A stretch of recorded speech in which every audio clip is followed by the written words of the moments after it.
ओए के रे बसी कि खै छोरो काम उन्टी दिस यति बेलासम्म आमा म त काममै गएको हो नि दुनियाँले कुरा काटेको थाहा छैन लाज शरम मन्ने छैन एउटा पनि कहाँ काममा गएको आमा तपाईलाई थाहा नै त थियो नि म सानो मालिककोमा काम गर्छु भनेर गई सानो मालिकसिम काम गर्न गयोलिस् नि रैला मचाउन कहाँ गई सानो मालिककोमा भन्छ मलाई हजुरलाई त थाहा नै त छ नि खालि जहिले मलाई आरोप लगाएको छ मलाई नै नराम्रो किन गर्नुहुन्छ आमा यस्तो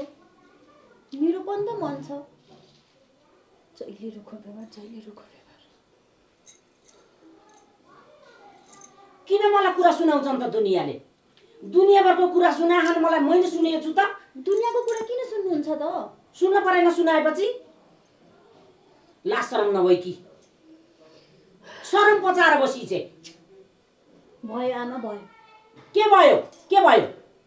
आफ्नो मुखलाई नि थोरै आराम दिनु के भयो अति पनि के भयो अनि किन त यस्तो जहिले झगडा किन म पनि त कामबाट थाकेर आएको हुन्छु एकछिन भए पनि आराम चाहन्छु त कहाँ गइथिस् भनेको मैले आमा मैले भने त म काममा गएर आएको भनेर गइथिस् काममा मैले सुनेछु कुरा मैले धेरै कुरा सुनेछु बुझिस् के सुन्नुभयो के सुने मैले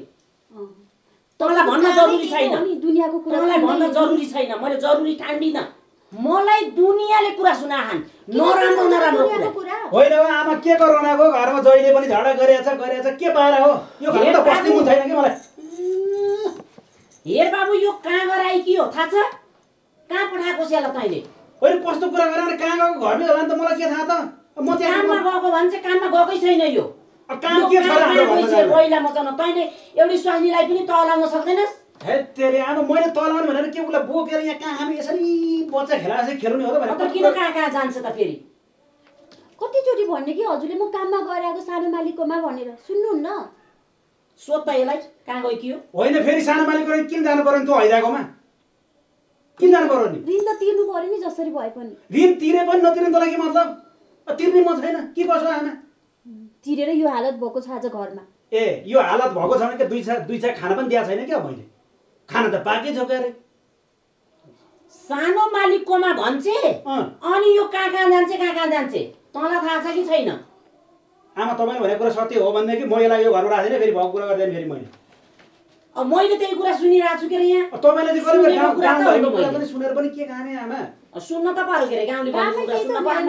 बस्ने त्यही गाउँमा सबै गर्ने त्यही गाउँमा अनि गाउँलेको कुरा नसुनेर के गर्ने त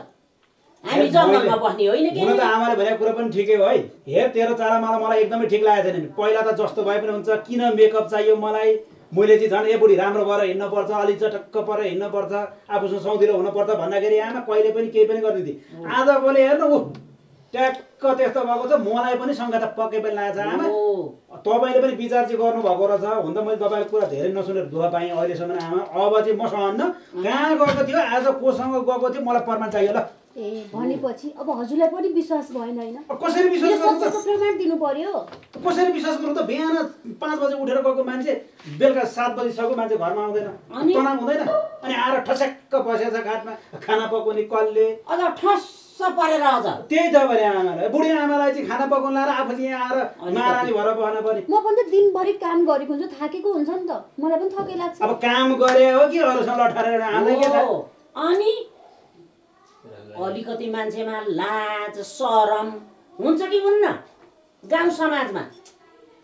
मेरो त कर्मै त्यस्तो रहेछ के आमा अब के गर्नु पहिला त तपाईँले भने हो जाने अब यस्तो मान्छेसँग बिहे नगर दुःख पाउँछस् तैँले भन्नुहुन्थ्यो भने हैन त मैले अब ऊ बेलामा के हुन्छ आमा ऊ बजारमा गएर मलाई त तिमी नभए म बाँच्दिन रे कहाँ के रे भनेर उहाँ दुनियाँदारी गरेपछि अब म चाहिँ बाध्य भएन त बिहे गर्नु तैँले किन सुन्छस् र मेरो कुरा त मैले भने हैन त बेलामा नसुन्नाले अहिले पूर्वमा हात लाएर भन्नु आमाको कुरा सुन्न पर्छ के आमाको कुरा हो रहेछ आमा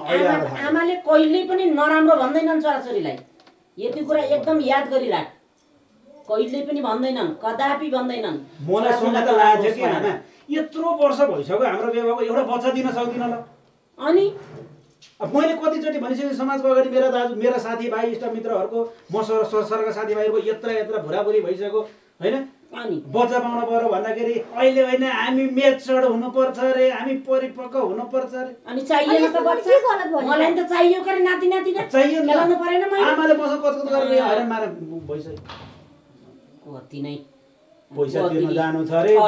राम्रो गरे अरे सानो मालिककोमा गइ छैन अरे उहाँ काममा गइछु गरे भन्नी अनि त्यहाँबाट एकातिर हिँडेर त्यहाँबाट रैला मचाउने त्यहाँबाट त्यो पैसाको बारेमा तिमीहरूलाई के चाहन्छौ मैले तिर्छु भनेकै छु त्यही पनि तलको सिमखेत बेच्नुला बरु केही सिम नलाए त्यो पनि मैले कुरा गरेको छु आमालाई दिनु परेन बेच्न अस्ति के भन्नुभएको थियो आमाले अब आमालाई त हामीले मनाउने हो अनि मनाउनु भएको अबदेखिबाट कहीँ पनि जाने होइन यो घरमा बस्न मन छ भने राम्रोसँग व्यवहार गर्ने अबको यहाँ भनौँ न 9 महिनामा यहाँ घरलाकै छोरो चाहियो हो कि चाहियो मलाई अनि मैले त नाति खेलाउने हो दा अनि नाति नपाउने भने छोडेर हेर्दा हुन्छ कि कसो हो सही कुरा 101 पाउँछ त यो छोराले के हो पाइहाल्छ नि मेरो छोराले जस्तो भने त्यस्तै पाउँछ कि मेरो छोराले एक ल्याउँछ कि मैले फेरि पाइदे मैले त एक केटी लाइन लगाइदिन्छु मेरो छोरालाई त मलाई त त्यसको त छैन केही पनि चिन्ता एक लाइन लगाइदिन्छु मैले त मेरो छोरालाई त्यस्तो हो नि फेरि बुझिराख यो कुरा राम्रोसँग गाउँभरि हल्ला गरेका छन् कहाँ गई के भनेको छन् है फलानाको बरी त यस्तो रे उस्तो रे होइन यसो कस्तो हुन्छ कुरा सुन्दा आफूलाई फेरि त्यो यहाँ सुन न आमा त्यो धनीराम भने त यति खराब मान्छे हो नि त फेरि त्यो दुईटा खुट्टा उभिएको केटी त देख्नै हुँदैन अब उसकोमा काम गर्न गएको अरे उसको बुढी पनि छैन अहिले कोही पनि छैन अनि घरमा एक्लै के गर्न गई हामीले सोधा गर्नु परेन त्यही भएर मलाई यहाँ हेर बाबु कति कुरा सुनाएछन् थाहा छ यी कानले नि कति कुरा सुनेछु मैले तिनी कुरालाई मैले पैतालाले चापेर हिँडेछु अनि बुझिस् मलाई कस्तो भयो होला तिनी कुरा सुनाउँदा अरे वास्तवमा त्यो कुरा चाहिँ के हो त्यो कुरो चाहिँ भन्नु पर्यो त्यो सानी मालिकमा गएको किन त्यही पनि त्यसको घरमा कोही पनि छैन बाहिर फेरि त्यसको घरमा कामै छैन होइन अनि भित्र के गरेर बस्ने हो के काम हो त्यहाँ खेतबारीको काम त छैन त्यहाँ मलाई अस्ति आमा मलाई पनि एउटाले सुनाउँदै थियो ए हेर बुझ आफ्नो स्वास्थ्यलाई राम्रोसँग ठ्यानमा राख त्यो गाउँको सानो मालिक त्यो धनीराम भनिसँग त लट्ठार लिएर हिँडेका थिए रे भनेर भन्दै थिएँ मैले त होस् अब किन झगडा गर्नु त्यही भएर मैले त्यसै भने अब त कतिजनाले सुनाए मलाई अहिले आएर आफ्नै श्रीमतीमाथि पनि विश्वास हुन छोड्यो है हजुरले दुनियाँको कुरा सुनेर अब कसरी विश्वास गरौँ त मैले चाहिँ ए बुढी यसो गरौँ 50,000 पाऊँ भन्दा ए तिमी पल्ला खाटा गरेर सुत यहाँ हुँदैन ह्याङ त्यान भनेर मान्छे हुन्छ नि अलिक तरिका म त एकदम सोधो भएर मात्रै हो होइन बच्चा नपाउने रे हामी मेचोट हुने रे होइन आमा परिपक्व भति बच्चा पाएर दुनियाँभरको ऋण छ घरमा यो हालत छ अनि फेरि अरूलाई हामीले कसरी हेर्ने के सोच्नु भएको छ भविष्यको बारेमा के ऋण छ भनेर बच्चै नपाउने हो र बच्चै नपाउने केटाकेटी नहुने हो मुलाको डोब्ला हेर कसैले पनि त्यो खनिराख्नु पर्दैन मुलाको डोब्ला बच्चै पाएनन् र बाबु त्यही त अझ मलाई त कति जान्ने भयो कि हो ऋण मान्ने हुन्छ नि जसको पनि कसको हुन्न ऋण जसको पनि हुन्छ आफ्नो व्यवहार भइहाल्छ नि जसको पनि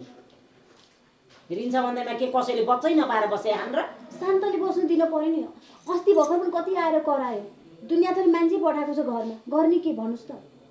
त्यो सिमखेत बेचमा आमा भन्दा पनि हजुरले दिनुहुन्न अनि काम त गर्नु पर्यो नि खेत बेच्न तेरो बाउको हो र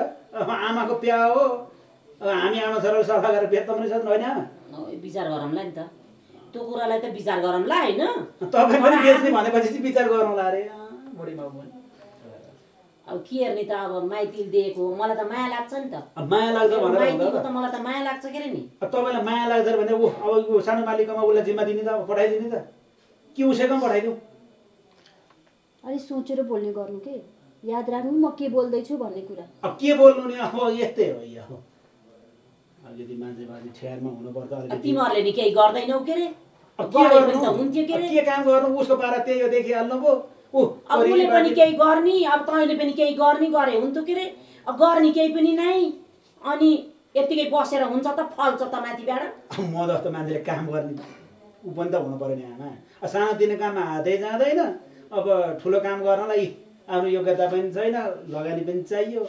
अब फल्ने भए त थपक्क बसे नि हुन्थ्यो अब गर्न त पर्यो नि केही न केही त कति दिक्क गर्नुहुन्छ कि आमा अब यस्तो हो कि धेरै कराउने पनि होइन होइन